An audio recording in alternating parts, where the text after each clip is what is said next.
Hello again, everybody, and welcome back to BullTV for continued coverage of the 2021 USBC Masters from the National Bowling Stadium in Reno, Nevada. My name is Aaron Smith, and let's get to the action, folks. We are coming to you live from the practice sessions at the NBS.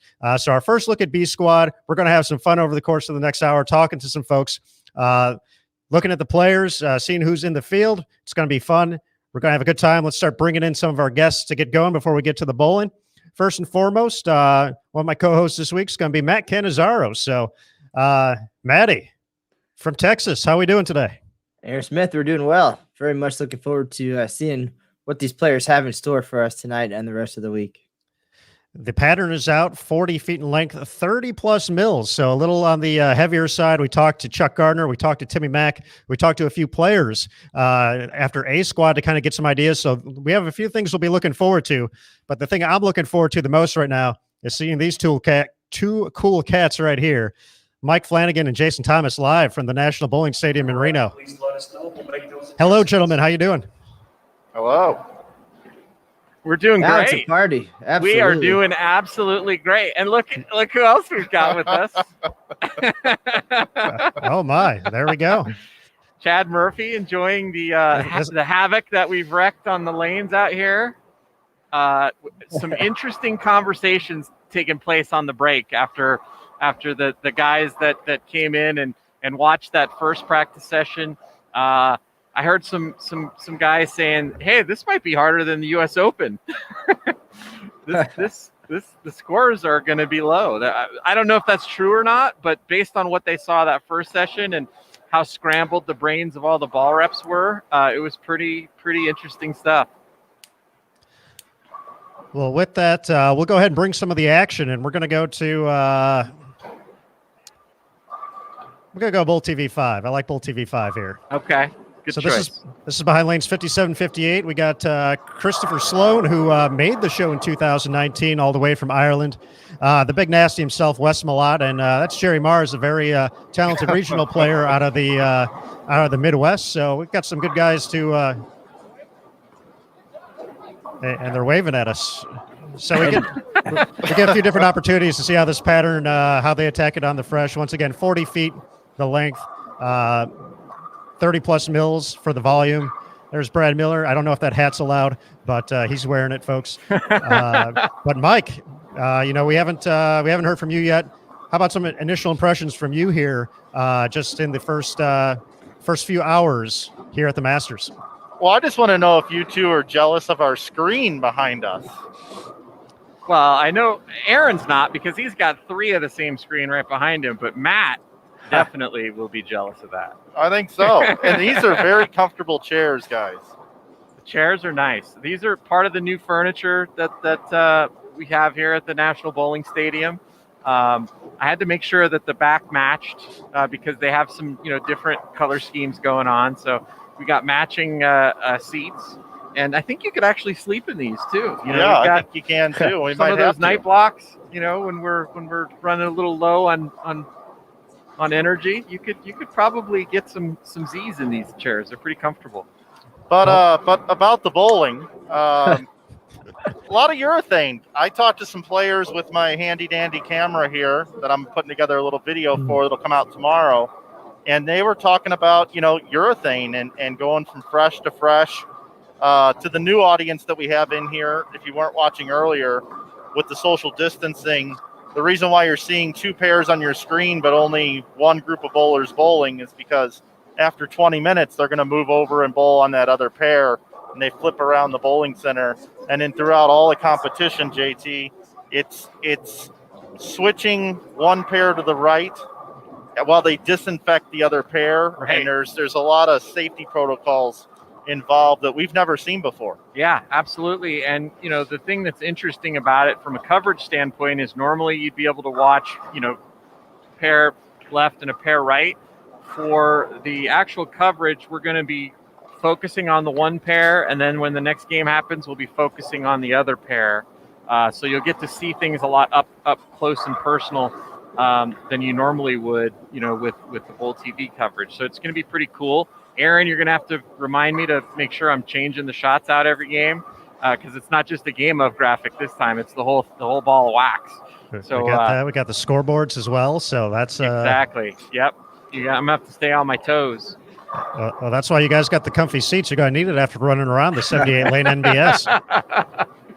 Absolutely. But I mean, the most interesting part of this whole thing is how little play there is going to be on the lanes. And so that's something that these players aren't used to. They're used to just trying to get left as quick as you can and opening them up and getting your score late in the block. There's none of that that's going to happen here at the Masters. There's no burn squad. There's no big transition where you're jumping left to fourth arrow in game 2. It's going to be old school bowling this week, which is pretty exciting to watch. Old school bowling. There we go. All right, we got Brad Miller joining us here. He's still wearing that hat. I don't know how I feel about the. I don't know where David or Greg is at. So yeah, I know these rules are tough. When you got the hairstyle, Yeah, you got to give those guys a little bit of leeway. I mean, I should be wearing a hat myself. I'll give you a little heads up here too. Pun intended. I was with Brad Miller last night, and he forgot his hat, and he actually bought a Reno hat from the gift shop. And Stu Williams said, "Oh, you've already bought a Reno hat. You love Reno that much, huh?" But what's funny is that's not the hat that he was wearing last night. Yeah, a lid collector. I can't wear a hat when I bowl because with the follow through to the left, I just hit the brim of the hat, and then if I put the hat backwards, when I get my spine tilt forward, the hat kind of pushes up the other way. So I don't even know how you can wear a hat bowling. You just don't have your massive rev rate and follow through that way. You just got to old school bowling. That's what we're talking about, JT. Yes. Suitcase it. Hey, right. Mr. Cannizzaro. Yes, sir. Something I just thought about here. We're seeing less play on the lanes in this event, and you got your Open Championships. Isn't the team event only one team on a pair this year? That is the plan for 2021. I actually talked to our defending team champs today, Dan Higgins, who's at the Masters with you guys. And the strategy will be a little bit different, of course, and it probably will be for Nick Hoagland in designing the pattern as well. But one team per pair. So it's certainly going to make things different and interesting for the first time. Yeah, that's an interesting point you make there about the Nick Hoagland factor and you're talking about volume there basically, right? And so a lot of the players here, when they released the pattern 30 minutes before the A squad practice session, were absolutely shocked at the volume that they're bowling on this week, because they figured, hey, we're not going to be bowling on these pairs all that much. There's going to be a re-oil between each squad. We're going to bowl on 19, 20 mils, and they're bowling on 30. So it's just very interesting. It's just not something you see on tour very often. And to those that don't know, who is Nick Hoagland, everyone? Well, Nick Hoagland is our lane maintenance specialist. He comes in, and that is Nick Hoagland. That defines what he is all about. He's the guy who puts together the crazy, wacky patterns and does all of our championship events. And so if you're mad at the lane conditions, really you're mad at Nick Hoagland. But he comes in, he does a lot of homework. He studies the surface, the topography, the environment, the air conditioning, the condensation. He does it all and determines based on all of those factors and many more and years and years of data and experience and scores on what, along with what the scoring pace is what they're hoping, puts it all together somehow, puts it in his drum, mixes them up like a cauldron of sorts, and comes up with the patterns that we see at all of our events. And to get anything less than what they have now, that's a total Nick Hoagland move. And then, maybe next week at the US Open, we'll have, 14 feet and or 14 mils and 21 feet or something wacky to the other extreme. I'm so glad Matt took that question, because I figured there's so many things that Nick gets called out here. I wasn't going to touch that one. And so I'm so glad he went that way. But Matt also coined a new term, a Nick move, right? Was that a Nick move? Yeah, don't be a Nick, Jason Thomas. Yeah, there you go. There you go.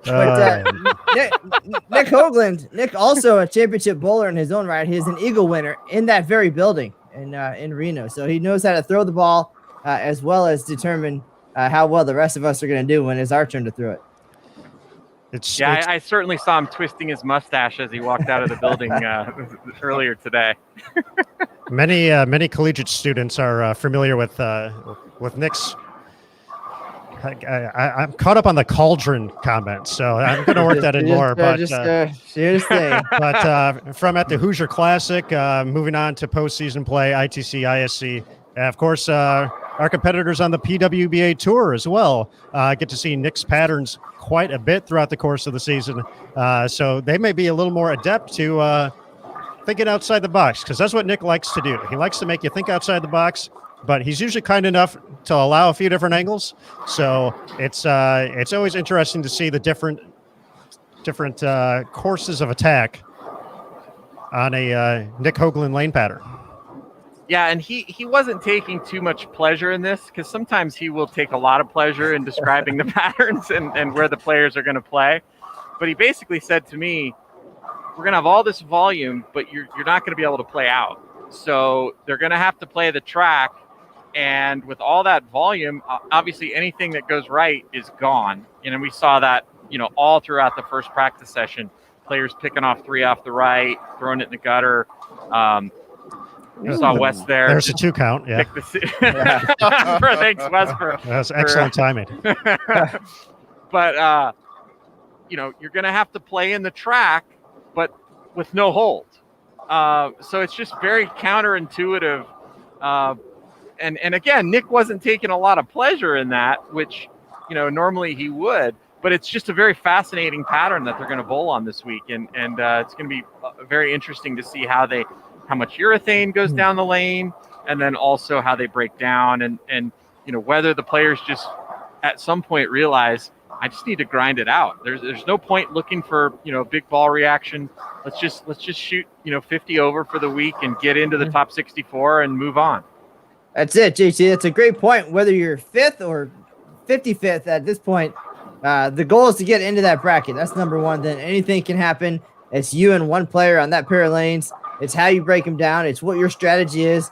So many things come into play. But the first goal, of course, make the top 64, and then worry about the next portion of the event and the strategies that come into play there. But, you don't need to be going for the lead here, not even in practice. I was always good at that. I was always good at winning the practice session. Not so much in the real tournament, though. Now, taking a look here at our featured pair, 57-58 at the moment. Once again, folks, if you're watching on BullTV.com, we have 8 additional channels live right now that you can select from to watch. If you're watching on YouTube or Facebook, head on over to BullTV.com. You can create a login. It takes like 2 minutes to do. You just need an email address, a few other quick, small things to fill out, and you can watch every channel that we have available, 9 total, including our commentary channel, but 8 sections covered throughout the course of the house. Yeah. But we certainly want you to check out BullTV.com. We're going to have a giveaway a little bit later today. An Amazon Echo Dot will be given away, but that will be only on BullTV.com. That is the only way you'll have a chance to win, is if you're watching on BullTV.com. So we're still going to be here for quite a bit, but you have time to head over there. So we certainly encourage you to check that out. But as we're looking here, Chris Sloan seems like he's tossed a couple strikes. He had success in this event in 2019, making the televised final. He's had success internationally before. He's someone looking to make his breakthrough on the PBA Tour, but a two-hander. He's kind of in that same area. He's out, but he's finding a little ball reaction here in the early going, which I'm sure is freeing up his I'd say his arm swing, but his arm swings. So any early impressions from what you guys seen from Chris so far? Yeah, I haven't really been watching him throw too many shots. I've been watching Wes throw a lot of shots and seeing him miss the head pin quite a bit. But it feels like Chris is a little deeper than where Wes is playing. The few shots that I have seen him throw. And so based on what Nick had said earlier, Nick Hoagland, it feels like Chris is in the right part of the lane early.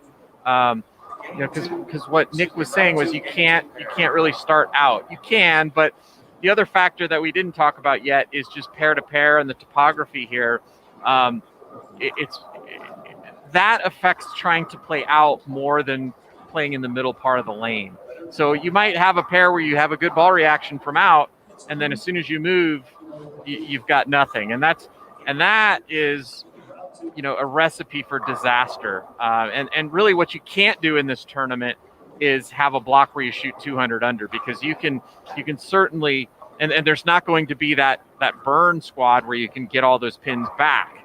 So you really just want to avoid the 200 under block, try to shoot, 20 under to, even, and then maybe pop off 100 over one block, and that's how you make your cut.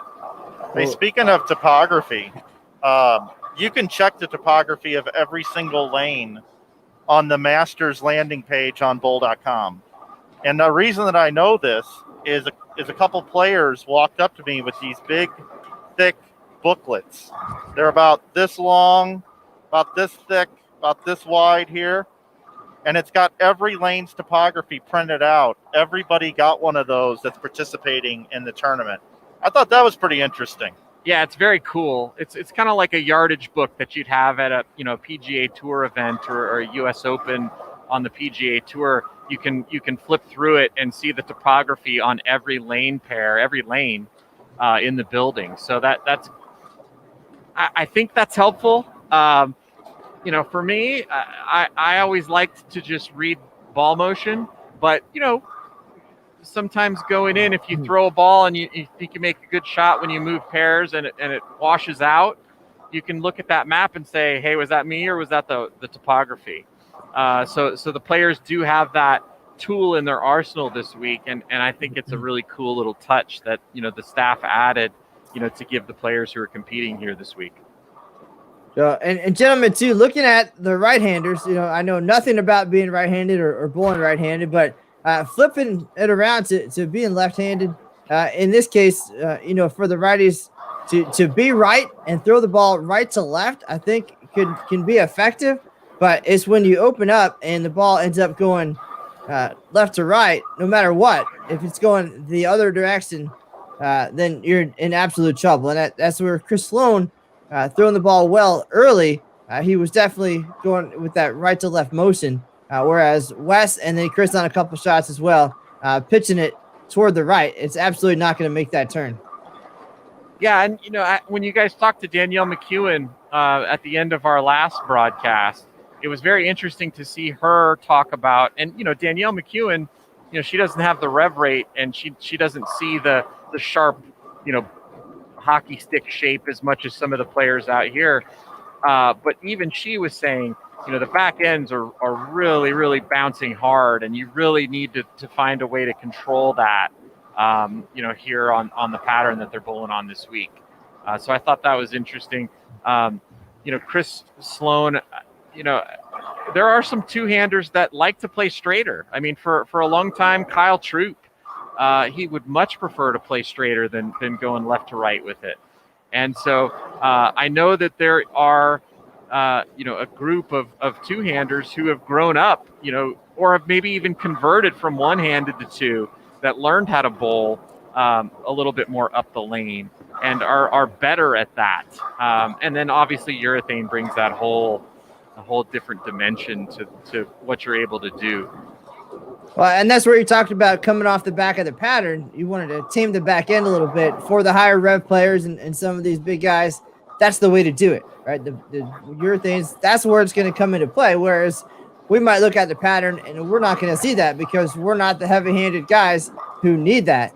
And then you mentioned Danielle, where she said she's going to use some smoother surfaces to come off the pattern to calm it down in that way. So I think, the rev rate certainly a big factor in that as well. Yeah, it'll be interesting to watch. We've got Graham Faw here, lefty. We haven't really looked too much at the lefty ball reaction so far. That looked pretty good. Chris Prather is on this pair, so he just threw a nice strike, but it seemed like he was covering a lot of boards. But from where he laid the ball down, it seemed like that's kind of where the Nick Hoagland recommendation. He's playing in that zone of the lane, so that'll be interesting to watch. Well, we have seen Graham Faw throw a lot of strikes in this building as well. He bowled one set at the Open Championships back then, and shot 836, I believe, was the number for his 3 games with a blue hammer, and left. Didn't come back for doubles and singles. It was during collegiate week, so they had the ITCs down the street at the convention center. They came in, they bowled absolutely amazing in the team event, very comfortable. The blue hammer seems to roll pretty well. Of course, he's not having the opportunity to throw that ball this week, but he can put up the numbers for sure, and has had success to be able to come in and feel comfortable here as well. Now, JT, we got a question in the BullTV chat. Good one from Terry, just about the practice session here. Do the pros have to practice on certain lanes, or are they free to move from lane to lane as they want? And we're actually getting to show this example right now. So can you talk to a little bit about the practice procedure for today? Yeah, normally they would be able to, but because of COVID and the protocols and procedures, the way the practice session is broken up, all the players are divided up into 3 sections of the center, right? So every 20 minutes, and that's why we have the little break here, the players will move from one section to another section of the house. So they do get to bowl on 3 different sets of lanes, from the low end, the middle, and the high end, but they don't have the normal flexibility that they would have at an event before the protocols were in place. Excellent stuff there, Terry. Thank you for the question there on the BullTV chat. Once again, we'll be doing this throughout the course of the week. Obviously, practice session, pretty cool. But once we get to qualifying, you'll need to have that BullTV subscription. So a couple of different options to look at. And if you're on BullTV.com and you're looking into it, click on Join BullTV below the video. That'll take you to the page. A couple different options. If you just want to watch the Masters or the U.S. Open, you can do those separately, $8.95 each. Or if you want to bring everything together, a double event pass, a double header. I don't know. We should have a cool name for it. But $14.95 for both events. That gets you live coverage from tomorrow until April 10th. Pretty much every day, like 24 hours a day. It's nonstop. JT and Mike will be sleeping in those chairs at some point. We'll catch them. But while we're talking about it, BullTV has so many great opportunities. In addition to just the live event passes, we have the archived events. We have on-demand backstage content, the vault, which is historical. So there's so much in addition to the live events. And if you get a recurring monthly or annual subscription, you get access to the whole site. If you get a monthly, $9.95. So, looking price point, that makes a lot of sense to go ahead and sign up for. But that gets you to the first PWBA stop of the second half of the season. So the PWBA Twin Cities Open is going to be just a couple of weeks from now, April 22nd to the 24th, and then the Lincoln stop will be right after that. So, if you're looking, this is a perfect time to, maybe get that first taste, see what we have to offer. So $9.95 for that. Or if you want to go with the annual, just jump right in and join us, because we have not only these great events, the USBC Masters and the U.S. Open, the PWBA, collegiate, top-tier senior and youth events, collegiate, the Bowlers Journal Team Championship, more collegiate, team trials. We have all that, along with all the extra stuff. $79.95. Transaction fees do apply with all those. So some great opportunities to become a BullTV subscriber, potentially starting in the next couple of days. So we definitely encourage you to try it out. As I hear Damon, so we must be pretty close to finishing our move session here. Yeah, yep, they're moving. They are. They have bowling. moved and they're bowling. The other thing that's happening is lane pairs are being disinfected in between the moves. So that's another protocol that's in place for this event. And the thing to watch for too here is, as we go to watch more practice, this is fresh again. They're not following anyone here. Speaking of who to watch, so we see Kyle Sherman joining us on 51 and 52 there. If you guys see any prime pairs with a couple big names on it, please let us know. We can certainly switch over. I remember a while back, we were planning out some coverage, and Mike came and he was sitting with me, and we were planning out the coverage. And I think this was a World Series of Bowling a few years back, and you were getting all excited because like every pair was good, right? So we were going, I was naming off who was on each pair, and he's like, that's a really great pair. And then I name off the next one. That's a really great pair.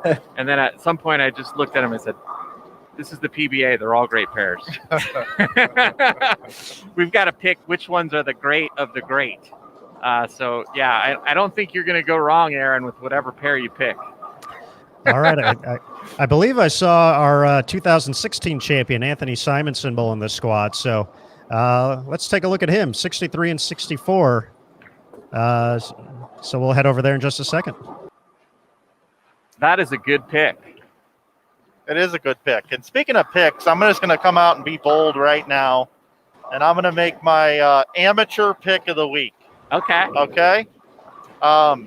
He just struck, so. This amateur pick of the week is not going to be any huge surprise, and you guys are probably going to say it's the chalk. But Steve Klimpkin has won 3 Northwest bowling events in a row, and I don't think it's ever happened before. These notes that you prepared for me, Aaron Smith, says right here that he made the show back in 2018 and finished 3rd. Yeah. So, and I knew that without the notes, but that's my amateur pick of the week. The highest finishing amateur for the week will be Steve Klimpkin. And to anybody in the BullTV chat, this is the time for you to type in your amateur pick of the week. And I put these guys on the spot. I don't know if you want to go around the table or if you've analyzed the metrics here, but that is my pick right now. Man, that's a good pick. That's a compelling pick. And also because of the way the lanes are going to play, that's a really good pick. Well, as Matt mentioned a little bit earlier, talking about Blue Hammers, the last amateur to win the Masters was with the Blue Hammer, 2002, Brett Wolf, Yes. taking home the title. We've had a few runs from folks in the past few years. You mentioned Steve. Alex Hoskins, back-to-back years making the TV show in 17 and 18 as well. So certainly wouldn't be surprised. I'd have to take a quick look at the whole roster to get I don't want to get too hasty with my decision, so I might take a quick look, but I will be back with an answer for this in just a moment, because I want to get into this. This is fun. We got Anthony Simonson on the lanes here, arguably the most versatile bowler on tour, so we're going to see him. He's probably got that grenade out there, potentially throwing some urethane. That's been getting a lot of TV time lately, so sit back and enjoy some Simo as I got a funny story about the grenade. Do you guys want to hear my grenade story? Yeah, let's hear it. Let's do it, JT. Okay, so I once was a good bowler, very long time ago, and when to age myself, at the time I was a very good bowler, was in my late teens, and that's when the grenade came out, and so I drilled the grenade, and I won. I bowled 2 JATs with it. I won both of them. And I hated the ball. I absolutely hated it because it flared. And I thought that was the worst thing that could happen, right? Because we had compu balancing back then, and you wanted to throw a tight, because if you threw a tight roll, that meant you were repeating consistently. And so when the ball's flaring, it's like, well, this I can't even tell if I'm throwing it good. This thing's flaring. It's terrible. But I won.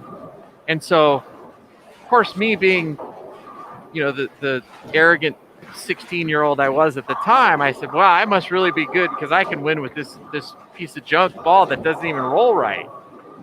When the reality was the ball was helping me. And I got rid of it. And I don't think I even won any more JATs after I got rid of that ball. So there you go. Well, that fig jam was brought to you by Kegel, the official lane maintenance provider here at the United States. I don't even Bowling know if that Congress was Masters. a I'm good story. I think that was an I'm stupid story, right? Like, what an idiot I am. All right, I got some selections here. I'm ready to dip my foot in, but I don't know if Matt or Do you have a JT. roster? No, I don't have a Okay. roster here. I'm gonna pick, but You're I'll just go gonna pick? after you, Aaron. You'll Yeah, go I'll after go me? after you. Yeah. All right. Well, first off, I want to bring an excellent selection into the show from USBC Hall of Famer and PWBA Director of Operations, Tennille Milligan, who says Dan Higgins.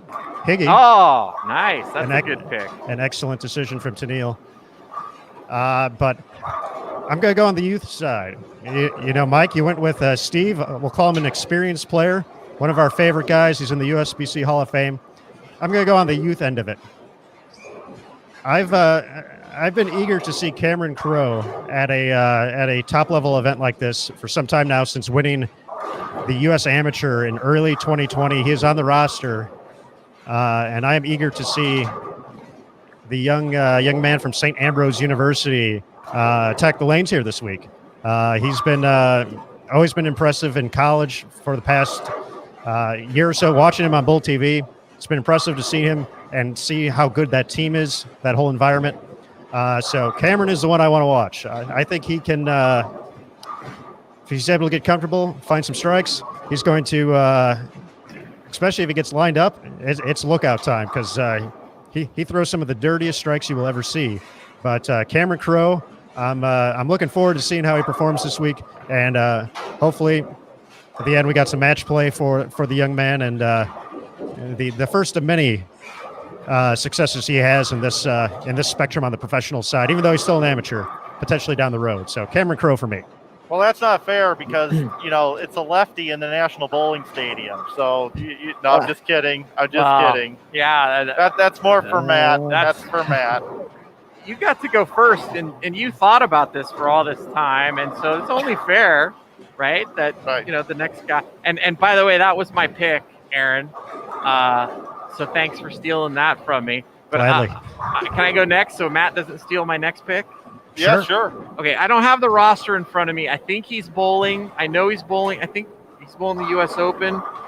But another lefty, another amateur, another youth bowler, Spencer Robarge. That's my pick.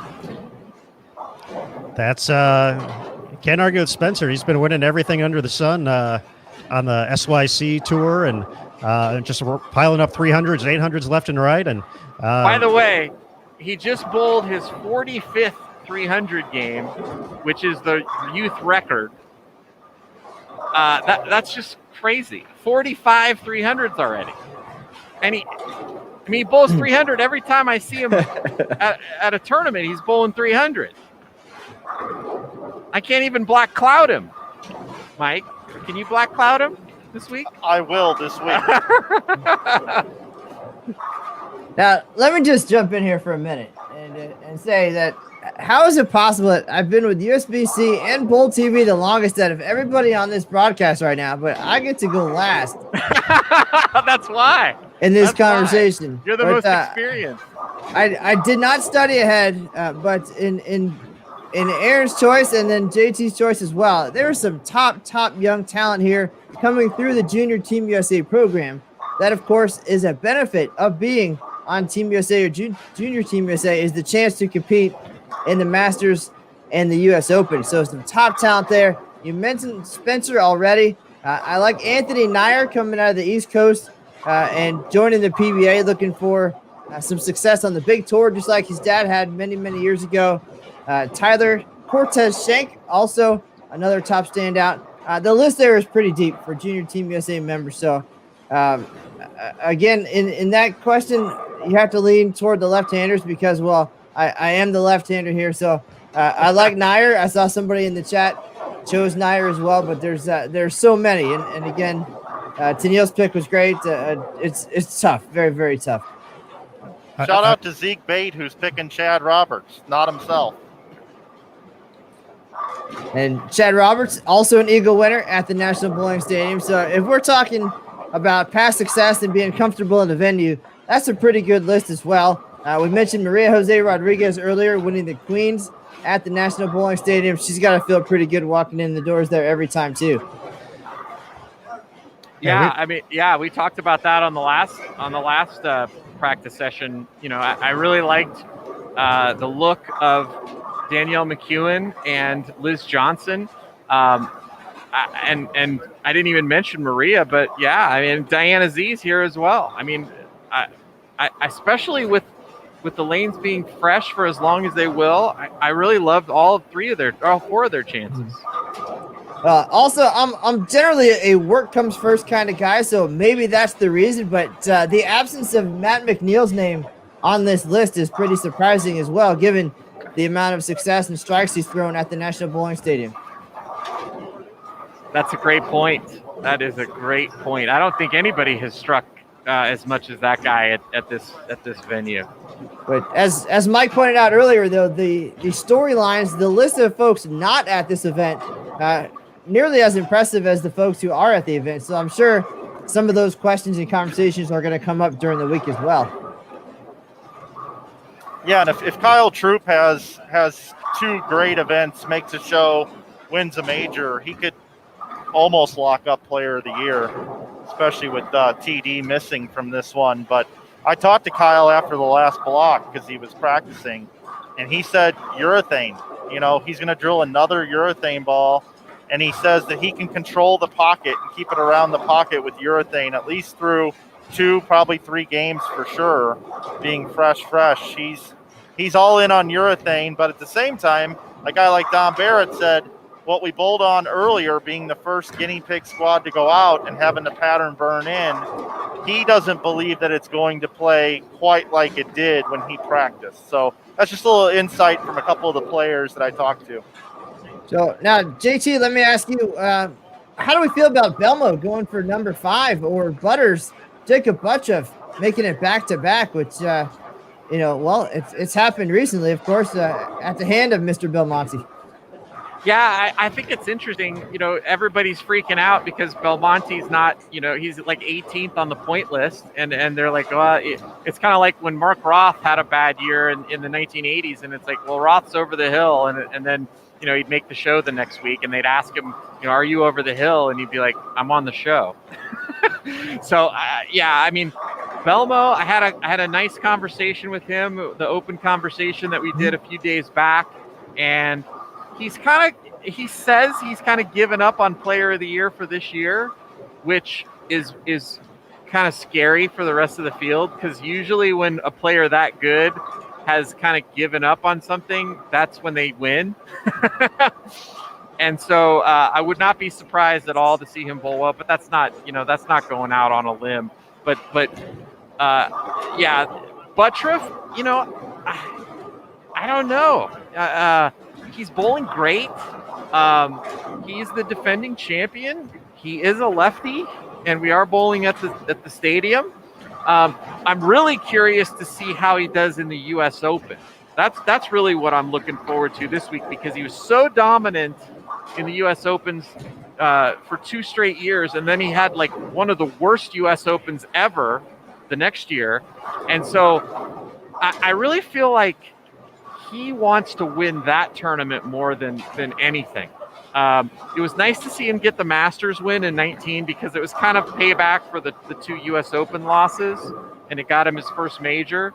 But I'm thinking he's really looking out for the U.S. Open. But wouldn't be surprised to see him bowl well in either. Yeah, and Buttriff, actually, he's lost a bunch of weight. He's feeling good, just like you, Mr. Cantanazero. Congratulations on your weight loss, and you're looking good, buddy. You're looking good. Appreciate you. He's also cooking at his Airbnb with his housemates, and he made scalloped potatoes last night, and he said they were a big hit. Scalloped potatoes are my favorite food. I can't eat it anymore, but yeah, I mean, they are. I could eat scalloped potatoes for every meal for the rest of my life, breakfast, lunch, and dinner. And the U.S. Open and Masters week, we actually have 5 meals a day because of the amount of hours that we're putting in. So if we get 5 meals, second breakfast. if we get 5 meals in a week during one of those events, that's usually pretty good. So I'm trying to keep him fed, guys. I keep trying to make sure we get food in his system. So while we're talking about being hungry, JT, you mentioned how much Jacob Butchoff would like to win the U.S. Open. I think there's a couple guys on the short list of bowlers who would like to win the Masters who never have. One of them earlier decided he was going to retire from the PBA Tour. The other one is in this event. Chris Barnes has been a runner-up, including at the National Bowling Stadium in 2010. A couple times the bridesmaid, Aaron Smith. Chris Barnes he's on the other side of 50 now, but how do you feel about his chances and finally getting a shot at this one? Well, Matt, go ahead, Aaron. I'm sorry. Well, real quick, I'll interject. Matt, you mentioned 2010 losing to Walter Ray at the stadium. He also lost to Walter Ray in 2004. So both of Walter Ray's victories here at the Masters came at the hands of Chris Barnes, which once again, I'm sure Mr. Barnes probably not too happy about. But 3 runner-up finishers overall. He's made the show 4 times. I feel with kind of what we're hearing and how we're talking about the pattern this week that I don't know if I'd want to face him. Not that I would normally want to face him in a nice situation, but I feel this is kind of like kind of all the tricks in the bag type event once you make it to match play. With we've been talking so much. There's so much variance between urethane or going reactive route and everything. It just seems like Chris has the full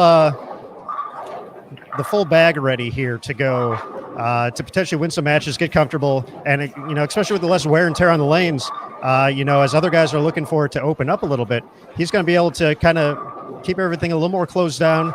Just make some great shots out there and put himself in position to make that first round or make that first cut and then maybe win a few matches. So, obviously, I think this has been one that's been on his list for a long time, and to come up short 3 times, runner up is can't be too fun there. But it's I would certainly not be surprised. And we talked about Walter Ray in 2010. He was 50 when he won it, so it is not it's not like it's never happened before. So Mr. Barnes now on the senior side certainly still a contender this week. Yeah, JT? I totally agree. I totally agree with everything you're saying. And I talked to Chris, and he said, he's lost a few pounds. His body's feeling better. He's kind of gearing up for the PBA 50 tour as well, and it's kind of changed his outlook. He was very careful. I actually joked with him. I said, "Yeah, in 2 years, I've been bowling a little bit. I'm gonna go and donate to the Chris Barnes retirement fund." And he's like, "Don't tell me that. I don't want to hear that, because you'll say that and you'll go out and you'll finish higher than me the one event you bowl." But I know he's feeling really good about that, and he's kind of getting his mind ready for being, the top dog out there on the PBA 50 tour, which I think bleeds over into your confidence in anything that you bowl. And so I think he's very comfortable here. He knows this building as well as anybody knows it. He knows everything about every pair. Like you said, he made the show in 2010. He should have won that tournament, but Walter Ray shoots 290 at him in the title match. So I think he could be a dark horse this week. My question, whenever somebody turns 50 in the sport of bowling, is will they ever win again? And I hate to put it that way, but really, will Chris Barnes ever win again? Whether if it's this week or any other event ever, right? And every time you've counted out a talent of his level over the years, the Walter, the Pete's, people thought Pete was done 2 or 3 times. He'd never win again, and he did. It was just last year, Norm Duke, or maybe it was the year before, I can't remember my dates anymore. That's what I got you guys for. Last year didn't happen. Yeah, right, exactly. The last season of the PBA Tour that counted. Norm Duke, nobody was talking about. Then he wins back-to-back weeks on 2 different patterns, one on each lane, where you got to use a little more between your ears than you do your hand, right? Nobody's talking about Norm Duke this week. Nobody's talking about Norm, and he's here. Yes. Norm Duke could win this event. Sure. And it would be amazing. Correct. Yeah, I mean, it would be amazing. I think it would be even more amazing if Chris Barnes were to win it. Not that it would be any more or less likely, but the fact that he's never won this tournament, he's kind of the Greg Norman of, bowling's Masters. He's the guy that, should have won it a bunch of times. He was always in a head-to-head situation, the man, in terms of outthinking people in a 3-game match. And I saw him so many times, whittle away a lead in a 3-game match just because he's so good at, staying ahead of the transition and figuring little things out that, now Belmonte out here is the best at. But Chris, if he were to win this week, it would be an amazing story. And I think it would be fitting. Some good stuff there, guys. We are moving once again, so we still have one more 20-minute block here of B squad practice session. But folks, we realize it's Monday, but we're staying up late. You should stay up late with us. We got one more block after this, 11 p.m. Eastern. We're almost hitting BullTV after dark hours here. But 11 p.m. Eastern, C Squad's going to hit the lanes for their hour. We're going to be here for that. But within this next 20-minute block, and folks, I'm looking at the numbers right now between Facebook, between YouTube, more than 500 watching live right now. Head on over to BullTV.com, create a login. It takes just 1 or 2 minutes to do. You have it set up. It's good forever.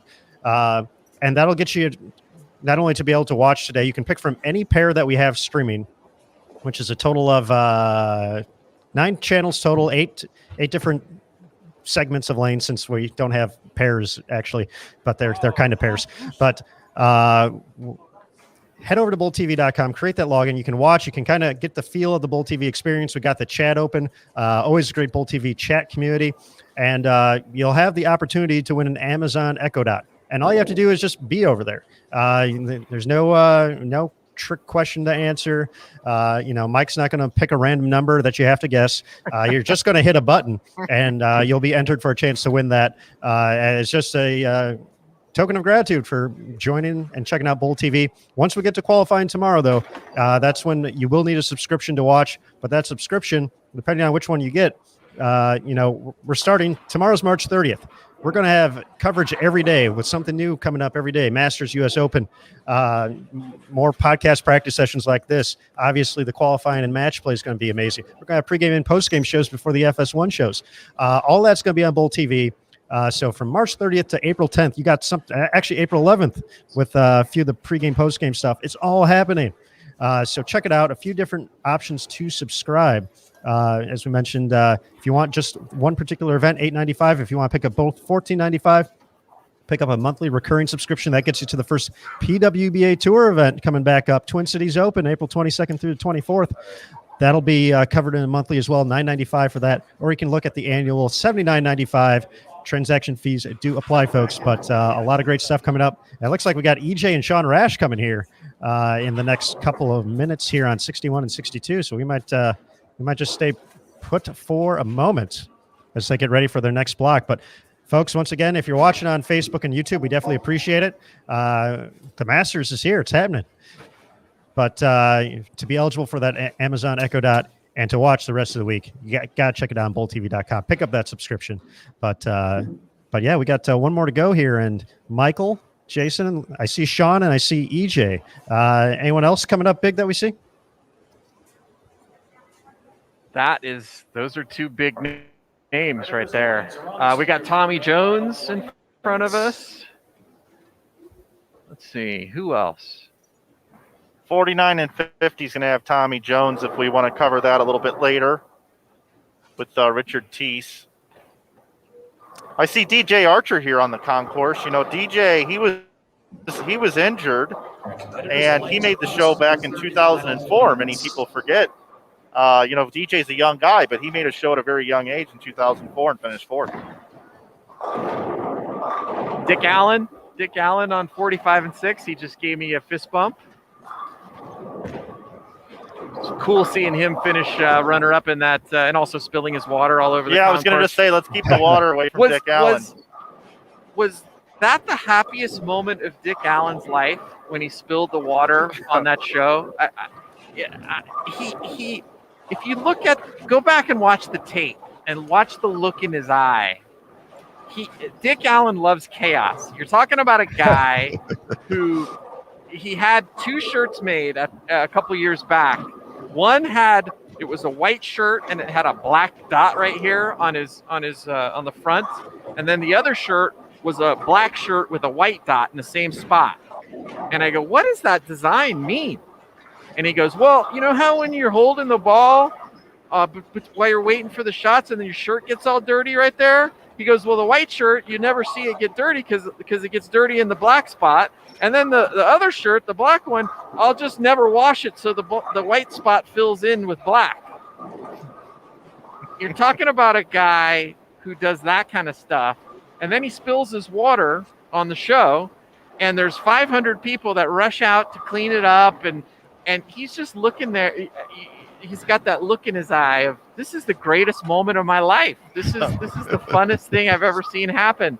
But it was cool to see him make his way through that field, go up the ladder, the week before, and then go up the ladder on the show, and the big payday, which was pretty cool to see for all the years of hard work that he's put out here on tour.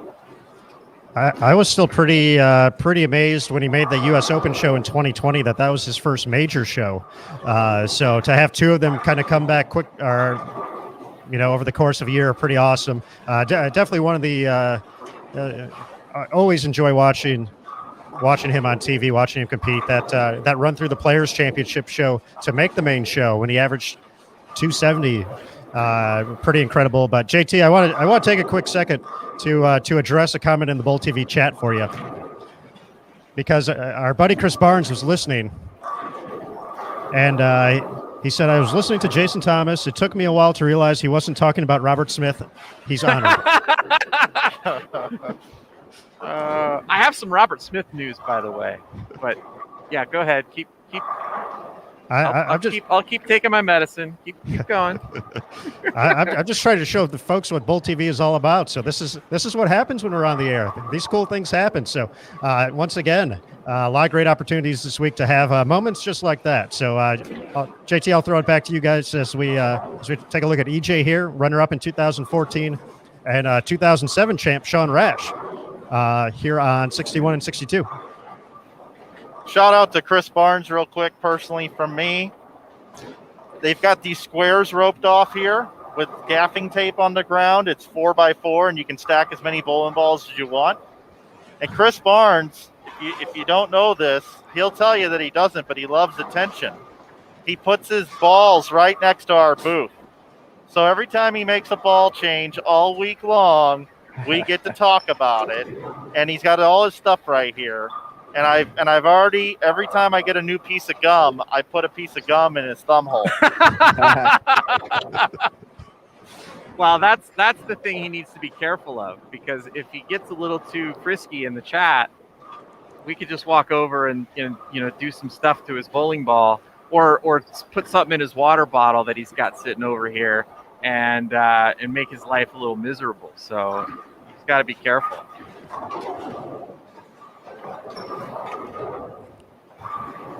That's the other interesting thing. We didn't talk about this too much, but the concourse here at the National Bowling Stadium, which has been widened as part of the remodel, is actually being used as the locker room. So it's very unique. The players have squares that are marked off with all of their gear. And and we're going to get a shot of it here from Mike. But all the players have spots that they've marked out on the floor to put their equipment. So the fact that there's no spectators and then all the extra concourse space allows the basically the whole building to be the locker room. So it's just a very unique situation that we have here this week. Very cool stuff indeed.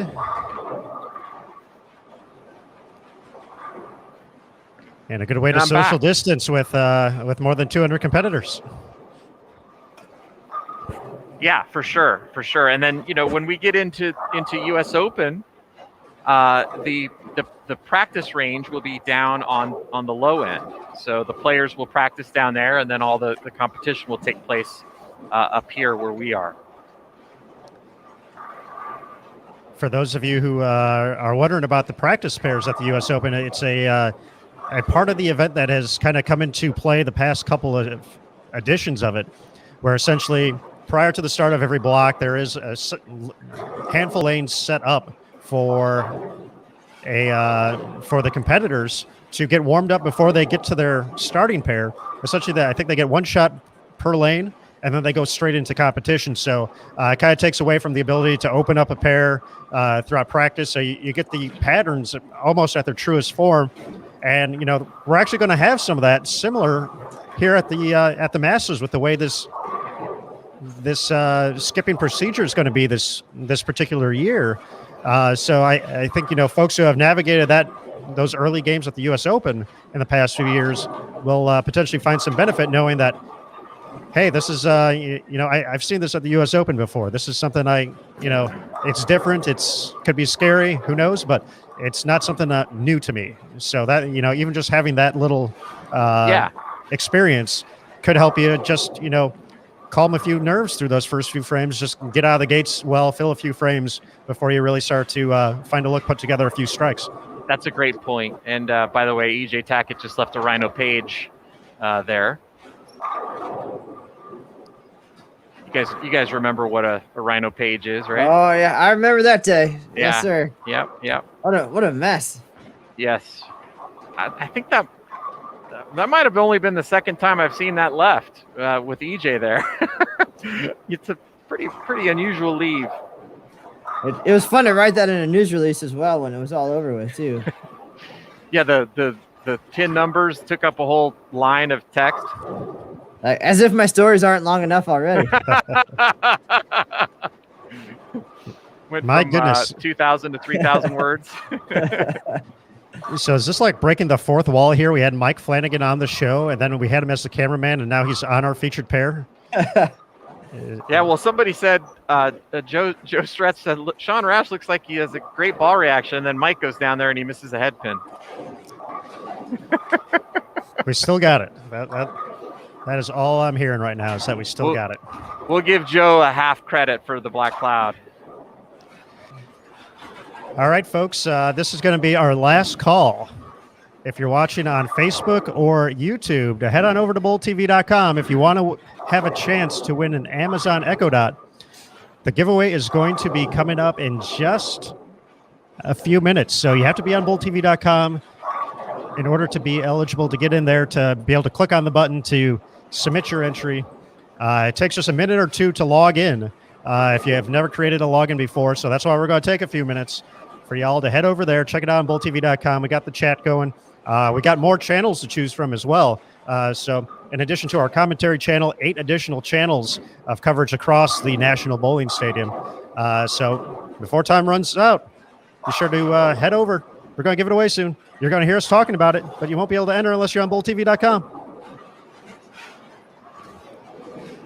That's all I got for that. Yeah, and there was a question in the chat that just came up asking if we're going to show all the players, and so that's another thing. Right now is your chance to go over to Bull TV, and you can actually watch whoever you want to watch on the 32 lanes that we're covering. So that is a cool feature. If you don't like what we're saying, or you don't like who we're watching, you can just go over to Bull TV and watch whoever you want to watch, and not listen to us if you don't want to. Which I know I'm married, so I know that happens sometimes. People get tired of listening to each other. But all part of the Bull TV experience. Once again, folks, we just want you to come by, check it out. Once again, today, log in. All you got to do. Going into qualifying and match play, though, for both the Masters and the U.S. Open does require a Bull TV subscription. A few different options for that as well. But we definitely appreciate all the folks, hanging out with us. This is cool. This is different. We did this at the PWBA Kickoff Classic, where we had the practice sessions. The PWBA was back. It was big time. It was getting ready to happen. We were excited. and we're like, let's do this. And it was cool. It was fun. It was laid back like this. We had some fun. We got to watch some bowling. We got to see some familiar faces once again. But here we are doing it again. Masters, US Open. It's going to be cool. It's going to be fun to look at the patterns. You know, we just have the one pattern here at the Masters. Once we get to the US Open, that's going to be 4 different patterns of Nick Hoagland fun. Yes. Ooh, wow. Here's a loaded question. Did you guys see that one? As official USBC employees, are we allowed to even answer a question like that? What is the best urethane ball, guys? When you have go ahead, Aaron. when you have as little rev rate as me, they're all the same because they don't do anything for you. So that's a good answer. I mean, But go ahead, Matt. I was getting a fig jam as well. I figured while we have the opportunity, before the competition gets too serious, might as well throw it out there. But prior to my retirement, my last perfect game actually happened at the National Bowling Stadium with a urethane ball. And again, for NDAs that we have signed working for USBC and such, I won't say what ball it was, but there you go. 300 number 20 happened at the MBS. With urethane. That's a great memory. I have it on video. And now I don't even want to bowl again because I'll ruin that memory because I'll probably watch Spencer Robars and want to shoot 300 as well one more time. Just go out on top.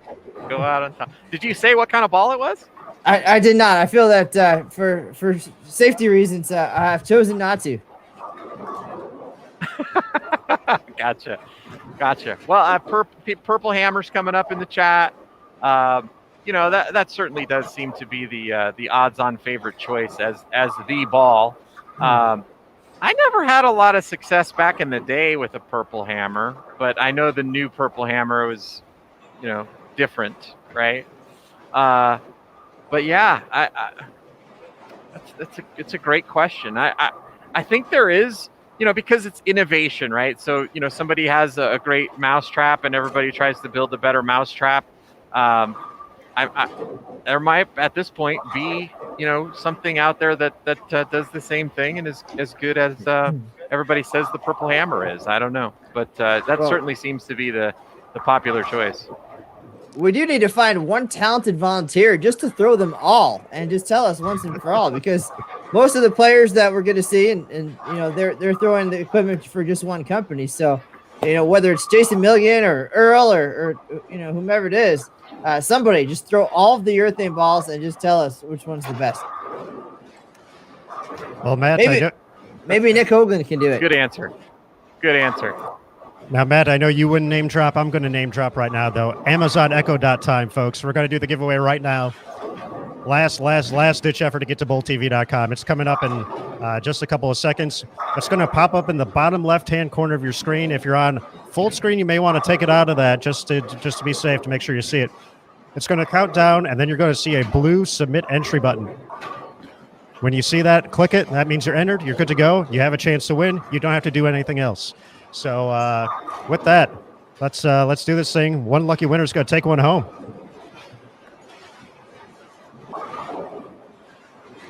We had Larry Samples win a little bit earlier today during A Squad. So best of luck, everybody. So while that's going, guys, Mike Flanagan brought me the book that all the players received, which gives you the lane maps of every single lane in the building. So the players all got one of these, and so they've got, that's lane number 1 right there, lane number 2, and you can basically flip through and get the topography of every single lane in the building, all the 46. And these lanes were leveled recently, so they are within USBC spec. But you can tell there's a little bit of variation.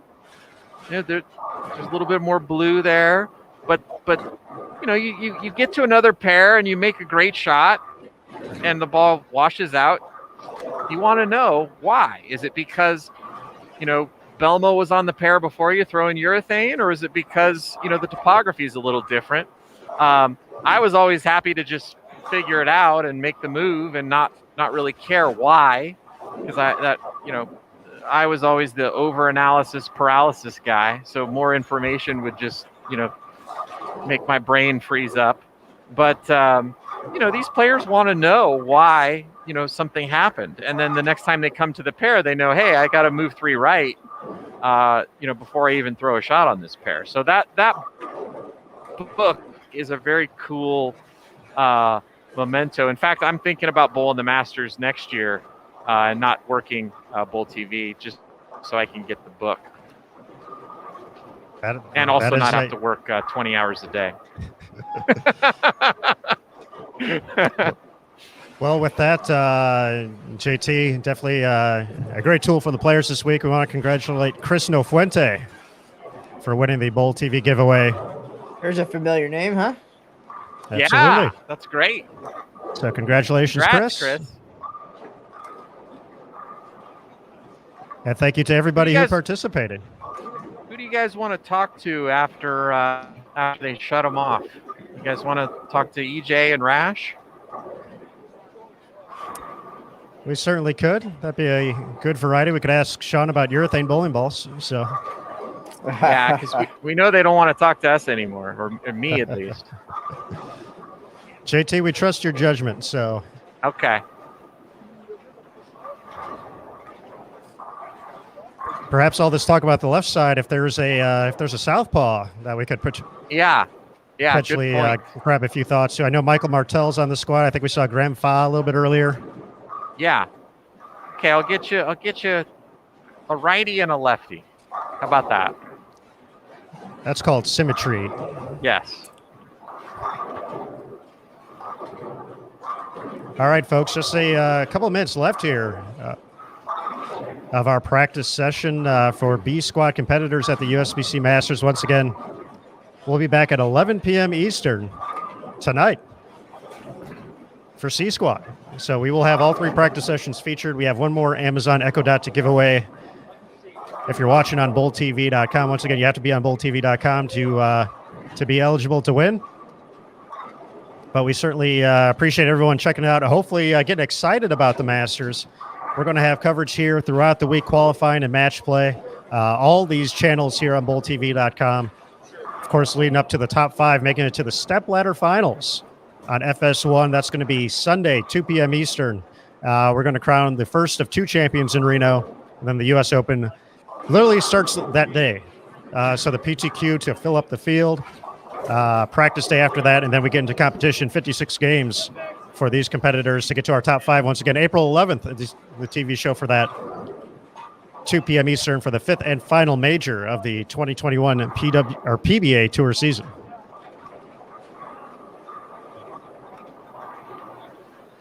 All right, guys, I'm gonna go so I can secure you a good interview here. But it's been sure nice talking to you, gentlemen. Absolutely, JT. We appreciate it, and we'll talk to you soon. All right.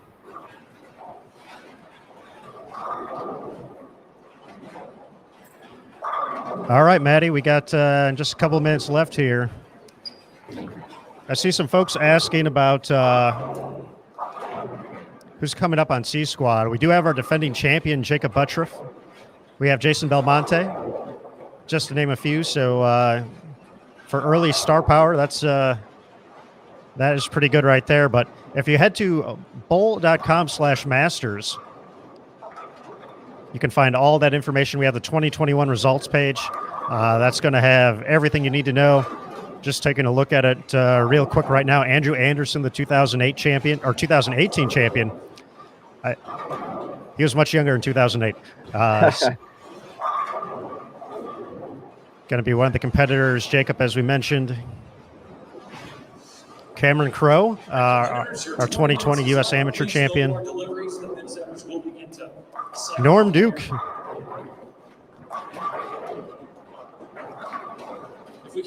So that's a few just to... that includes everyone. That does include everyone. Oh, my. Damon's not messing around here.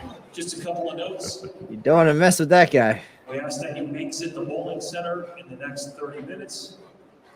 That would be by 6:40 p.m. You must be out of the bowling center. If you have player services to take care of, you may do so, but you must be out of the bowling center. In addition, just a reminder about the squad time changes, 8 a.m. All right, Mr. Cannizzaro, that was a that block went quick. We were having a good time, some good conversations with Mike Flanagan of Inside Bowling and Jason Thomas, our coworker here on Bull TV and USBC. Another very talented group of players on B Squad here. We are, obviously we expect this. It's the USBC Masters. It's a major on the PBA Tour. The talent's going to, they mentioned earlier that every pair has good players on it. Every pair has great players on it. It's been fun to watch. It's been fun to see folks attack this pattern and just have a good time talking about one of the great events each and every year that we look forward to, the Masters. So, Matt, 9th edition here at the NBS for the Masters. So Reno, a very popular home, one of our favorites as well. Stadium, 12th time. We had a few years when the Open Championships was held in Reno, but not at the bowling stadium before it was created in 1995 as well. So some fun history for you along the way. So a rich bowling tradition in Reno, Nevada. What do you think about bowling? Of course, you want to think about Reno and the National Bowling Stadium and all that cool stuff. And what a great event, right? I mean, it's always been a part of the Open Championships history. That's one reason for us to love it, of course. And in the years that has branched out and not shared the same stage, still some pretty amazing venues for the event. The tradition, the format, certainly unique, right? We were going to talk about that a little bit after our last practice squad, but for many, many years, 10 games of qualifying was the norm. And then the top 25% would go on to the third round as the cashier's round before the cut to the top 64 or 63 plus a defending champ. And then in the old days, the matches actually were 4 games. So imagine, the intensity and the length of some of those matches, right? 4-game matches, 2 players on a pair going at it. And then that would be double elimination right down to the very end until TV became a thing, of course. And then the step ladder changes the format a little bit. But nowadays, everybody bowls 15 games. I'd be curious at some point to talk to some of the longtime players and see, how that feels. I mean, it certainly had a different feel to it, of course, when there's, you mentioned earlier the excitement of the cut game, the cut score, that number. And so to have that twice, first to make the top 25% and then to make the bracket, certainly had to be a whole lot of fun. But now, 15 games for everyone. Okay, if you're out of the number, at least you get 15 or 5 more games of experience and kind of get your money's worth. So, but those 4-game matches in the day, I don't know which idea I like better, but I really do like the idea in general of the format and the match play and 2 tournaments in one, because you really don't have to fight for being up at the top. You can sneak in and then make cool things happen and make some noise and do things like some great names we've seen. We mentioned Alex Hoskins a couple times earlier, and his run as a non-professional in 2017 and 2018, very memorable. So very cool storylines. I know we're going to have plenty more this year too. Absolutely. And you talked about the 2 tournaments in one and you just want to make the dance. It's just like the NCAA tournament going right now. Just let us get there. Let's see what happens. We'll, whoever the next Oral Roberts may be. Sorry. I had to do that to the Florida guy, but, you make another good point, but, you want to make it. And up until recently, right, the defending champ didn't bowl in qualifying. He would just automatically be seated in at that number 32 position. And now with the opportunity to improve seating, which has been a relatively recent change for the event. I remember Sean Rash coming back in 2009 because there was no Masters in 2008.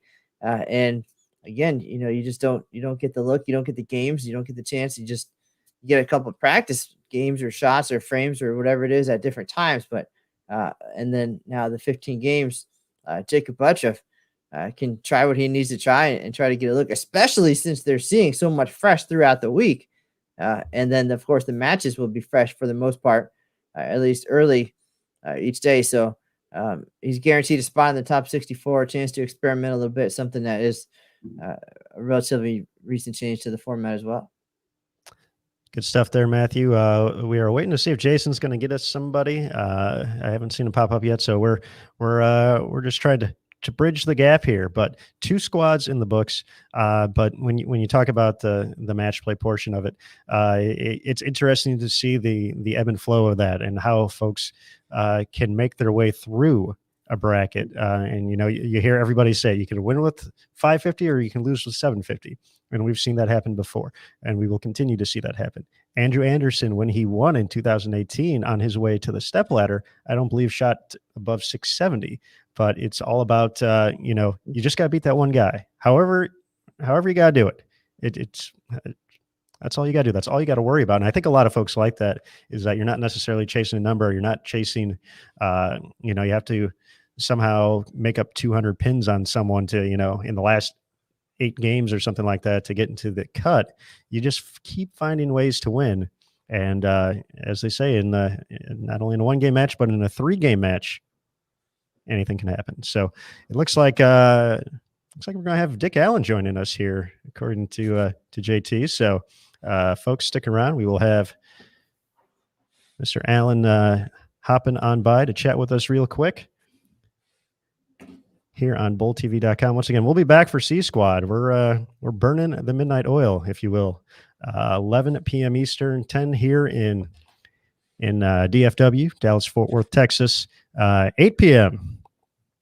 actual time at the National Bowling Stadium. So we'll be a little different with us working off of different time zones, but we will have all the great coverage for you regardless. So it's definitely going to be an exciting couple of days. And in addition to the Masters and the U.S. Open, we're going to be staying busy with other things. We talked a lot about collegiate bowling over the course of these 2 podcasts, and the ITC sectional assignment show is going to be coming up Wednesday. Yeah, like 2 days from now, we're going to announce where you're heading for sectionals, collegiate bowlers. So very excited about that. We're going to have that not necessarily right here on BullTV.com, but we're going to have it on the USBC Facebook page, the USBC youth or the youth bowling page on Facebook as well, and then our YouTube channel, youtube.com/BullTV. So we're going to list the teams. We're going to let you know where you're heading. Sectionals is going to be April 16th to the 18th on BullTV.com. And then the teams that advance from that off to the ITC early May. It's going to be a good time. And it looks like we are almost here, Mr. Canizaro. So, folks, we appreciate you hanging on here as we get some instant feedback here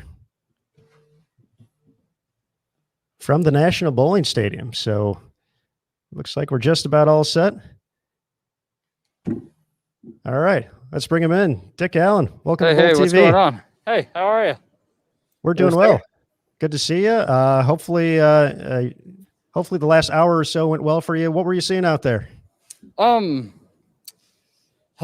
Straighter, rollier, zones 1, 2, more than 3 and deeper. I tried to stay right at third arrow. Kind of keep my hand into the front part of the lane. Something controllable. Big balls didn't look good. They seemed to want to squirt down lane or over roll to the front. So yeah, smaller flare, lower RG, smoother covers. All right, as the balls in the lineup, which ones were you kind of navigating towards? Urethane sucks, so none of that. Like I said, if you look at our lineup on Motive, you're looking at mostly Venoms. The recoil, the Blitz look good. The shock, the Assassin, 247, 047. So I didn't get into balls that flared over 5 inches. Stayed into balls that flared under 4.5, under 4. All right, now, Dick, confidence-wise, coming into this event, you have some great momentum from the 2021 season already. I even showed some signs in 2020, the U.S. Open, that you're kind of at a new level of your career. But how are you feeling in general coming in based on the recent success? I feel like I'm 42 and a father of 3. We have not a lot of time to practice at home.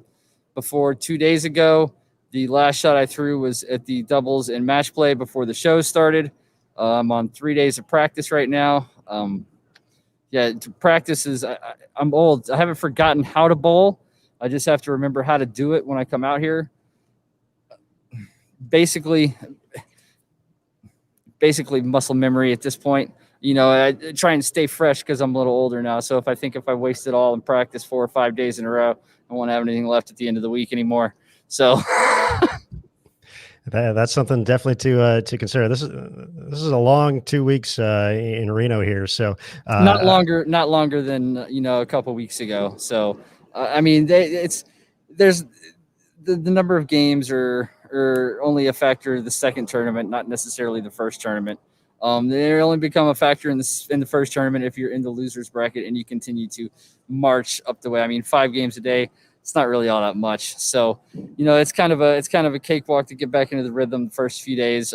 You make 64, you could be in for a long haul or you could be in for a short haul. It just depends on how your draw goes. All right, Dick, one last question for you before we let you go. We have a very interesting skip procedure here this week, going from your practice pair to your starting pair to essentially back to a fresh pair for game 2. Just talk about navigating that throughout the course of the week. How unique is that going to be? I don't really think it's going to be that unique. It's just less games. I mean, you can practice on your second pair basically already. It's whatever. I just like to tell everybody I show up bowl when it's my turn. The arrow says bowl on the left lane, just bowl on the left lane. I don't really care about the skips and the procedures and whatever you guys experiment with and do. I just bowl when it's my turn. All right, sir. Well, we will let you do that tomorrow. Yeah, you guys it's your time. All that. Where those games 2 scores are higher versus game 1 scores and game 4 and 5 and whatever you guys are doing this week and looking at numbers wise. You guys enjoy all that. Like I said, I'm just going to bowl when it's my turn. All right, sir. Well, we'll let you get some rest, get ready for that tomorrow. Thanks for swinging by, and best of luck this week as well. Yeah, definitely. Like I said, I'm just going to go out there and do the best I can do when the arrow points to whatever lane I'm on. So, all right. Thanks, Dick. We appreciate it, and we'll see you soon. Yeah, thank you guys. Appreciate it. Thanks, sir. All right, Matt, there we go. Some insight from Mr. Dick Allen, who's been, as we talked about, on a pretty nice stretch here in the past couple of major events, looking at the Players Championship, the U.S. Open last year. Things rolling in the right way. Always fun to watch on TV. Always fun to chat with. So looking forward to seeing him essentially go up and wait for his arrow to come up and follow his lane when he goes and bowls. So going to be a good time. I am not sure if we got anyone else coming up, so we can potentially stall for a few more minutes before we will start focusing on C Squad. Once again, a big thanks to everyone for joining us here throughout the course of your Monday. It's been fun for us, something different, something unique to do this podcast during the practice session. So, big shout out to all the folks on site working for not only the National Bowling Stadium, but the USBC staff as well. So a lot of folks putting in a lot of long hours out there. So we appreciate that to make all this possible, to make it safe. So a big thank you to everybody. As we mentioned, the National Bowling Stadium staff as well. RSCVA, our city partner, Reno Sparks Convention and Visitors Authority, always a great host as well. The Row, our hotel block. Who else we got? We got our short duration gold partners, 900 Global, Rotogrip and Storm, Kegley official lane maintenance provider, and USBC. That's us.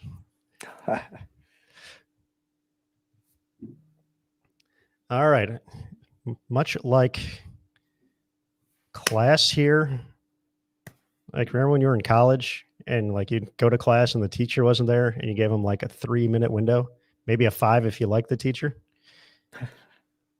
I think we're kind of hitting that spot where it's getting a little awkward. I'm not sure if JT is going to be having anybody else. Hey, we'll be back soon enough with more bowling and more people. It sounds like it. He's giving us a sign now. Okay, we're going to call it a wrap here. So, folks, once again, a big thank you for joining us here from remotely here in Texas and at the National Bowling Stadium in Reno, Nevada. Great conversations there with Mike Flanagan, Jason Thomas, Dick Allen, of course, Matt Cannizzaro. I'm Aaron Smith. We appreciate you joining us here. Once again, we'll be back in 90 minutes, 11 p.m. Eastern for C Squad. We got another Amazon Echo Dot to give away. Looking forward to that. So be sure to create that free login on BullTV.com so you can check it out, check out all the channels, and just see all the features. And then starting tomorrow with qualifying, we will be you will have to have a subscription. So be sure to check that out. Click the Join BullTV to get that all set. But folks, we're signing off. Thank you again. We'll see you in 90 minutes or so. So we appreciate it once again from the USBC Masters. And remember, folks, on Bull TV, bowling lives here. We'll see you soon.